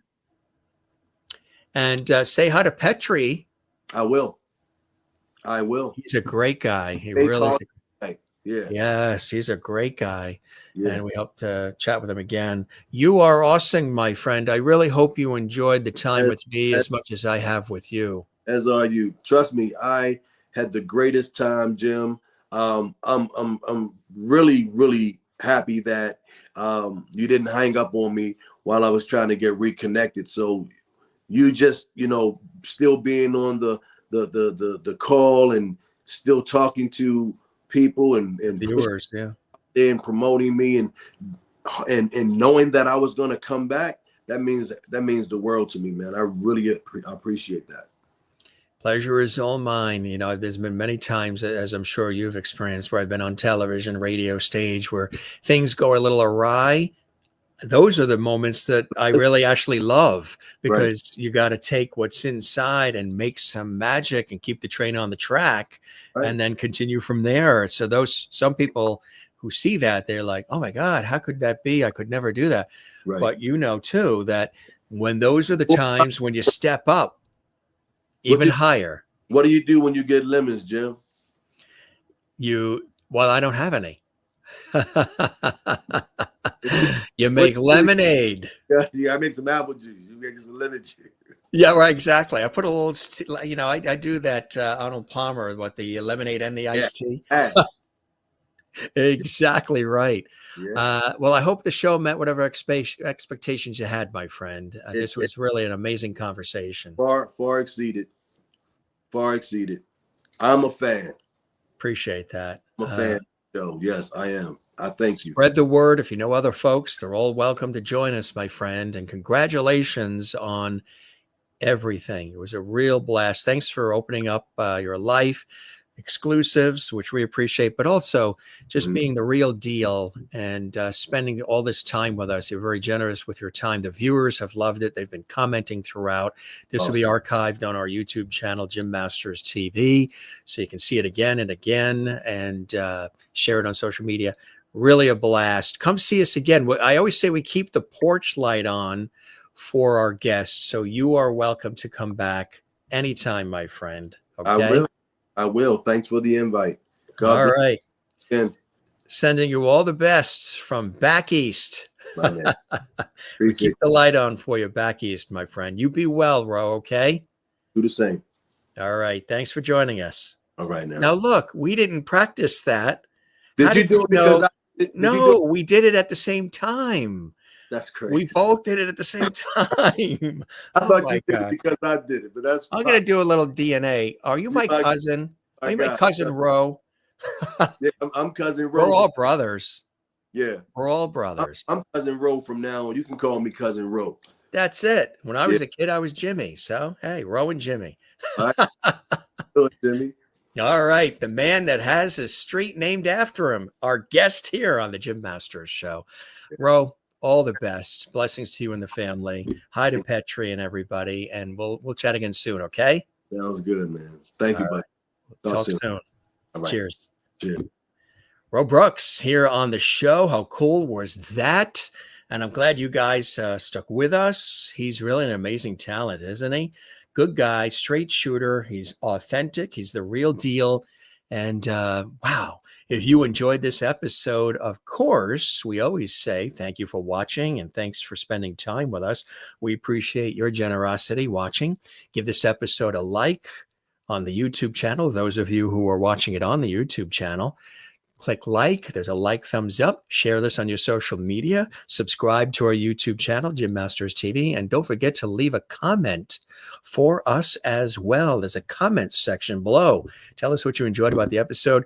Maybe some of those shows and movies that we talked about that Ro has starred in and guest starred in and was extras in and everything else you are a fan of. And now you know a little bit more about how it all works and some of the amazing ways he got into the business and all these amazing shows and specials and films he's been a part of. It has been absolutely fantastic. I'll look at a comment or two while we're here. The troopers who've stayed with us through, like Kathleen Walker in New York City. Thanks for being here, Ro. It's been a wonderful conversation. Wishing you continued success in all you do. Thank you, Kathleen. And as well, Maureen in Arizona, real faithful JMS Lovities, as we call them. Amazing human. Absolutely. Thank you for sharing life with us. All the best and what's to come. God bless. Been a really nice theme to our show today, right? Really appreciate Ro being with us. Again, robrooks.com. You can find his Instagram and Facebook and all the rest of the handles by just going right to their website because everything's there listed for you. He was coming to us from Los Angeles, California. East Coast and West Coast of the United States coming together here on the show. You can follow us on Instagram, Facebook, and X, all at Jim Masters TV. So come see us again. We love having you here. I am your host, Jim Masters. Thanking you for your time this time. Till next time, always a blast to have you with us. Come see us again. We'll keep the porch light on for you as well. Don't forget to love one another, take care of one another, and don't forget to do the very same for yourself. And everybody sticking with us here, you are the best. You are the cream of the crop. You are tops of the top. Spread the word about our show. We would love that. We'll see you again on the next one. I'll be right here waiting for you at the Jim Masters Show, as it says right there. Be well and cheers.